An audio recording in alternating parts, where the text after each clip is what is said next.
Yeah, so the Kings, they kind of made some noise, obviously, last season, breaking their playoff drought, getting the third seed, and so there's a lot of buzz there. I think it's great. I think it's great for Sacramento to be good again because they've been bad for so long, and there've been, a lot of history between the Warriors and the Kings being so close. Um, but I think entering this offseason, they had kind of a crossroads. Do they kind of stick with this group, or do they try to improve and add to it and take advantage of the step up they did? And at the draft, after draft night, I thought they were going to, try to do something big. So they traded out the 24th pick to Dallas to dump Rashawn Holmes' contract to open up a lot of cap space. They were basically the only, team that top six team in the playoffs that had cap space. And so you're like, whoa, they're trying to make a big move, and then they just kind of brought the gang back. So they re-signed Harrison Barnes, they re-signed Trey Lyles, they re-signed Alex Len.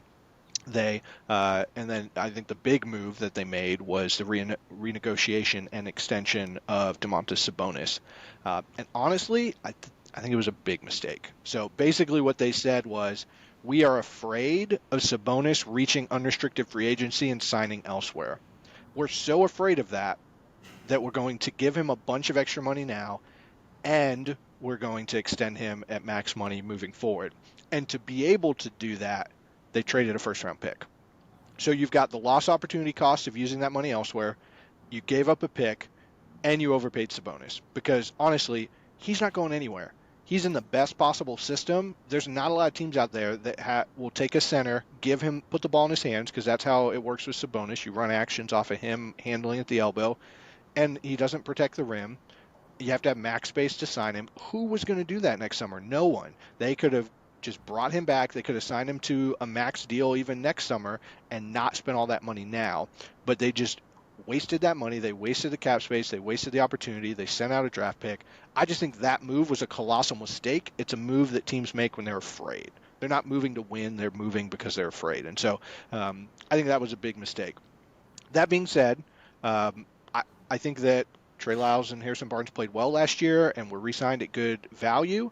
I think that Sasha Vezenkov that they brought over, I think that was a fine contract for him, and I think that he's got some real pop as a shooter and a playmaker, and so I think he'll be a good addition. They bought low on Chris Duarte, and so it'll be interesting to see how he does. His best moments were playing kind of the two-man game off of Sabonis, kind of making those cuts, similar to how Gary Harris excelled playing with Jokic on the Nuggets a few years back.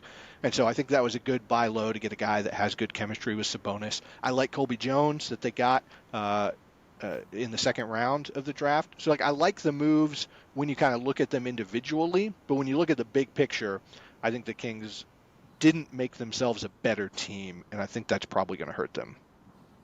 Yeah, I honestly couldn't agree more because I know there was a lot of Warrior fans that were quite nervous and anxious once they opened up that cap space, and some speculation that, hey, are they trying to make a play at Draymond here, which would have been quite ironic given that first round series matchup and a couple of the tussles that Draymond had during that series, obviously with Sabonis. So I'm looking at this team, and for a lot of young teams, the expectation is that there'll be linear progression, and I think that's a big issue for the Kings. Is that's not how we should be looking at them, because I just wonder where this team improves going into next season. Like, is Fox going to be better again?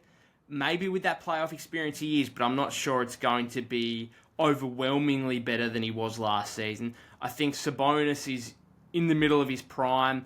There is clear deficiencies that he could try and improve on. I mean, the perimeter, not even the perimeter jump shot, but the little elbow mid-range jump shot was completely missing in that first round series. Got outplayed by Kevon Looney as a result because the Warriors gave him no respect from more than the restricted area, basically.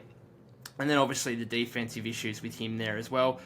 Are you expecting another large leap from Keegan Murray? Now, the signs were good in Summer League, but he probably shouldn't have been there whatsoever in the first place. Like, he's also a, 23-year-old now, so there wouldn't be necessarily the huge improvement that you may expect from a top pick who's going from his age 19 to his age 20 season, or 20 to 21 kind of thing. So Malik Monk is, does he take another? Like, I'm just going through these players individually, and I'm wondering where the individual improvements come from to really make Sacramento a far better team next season. I just struggle to see where that's exactly coming from.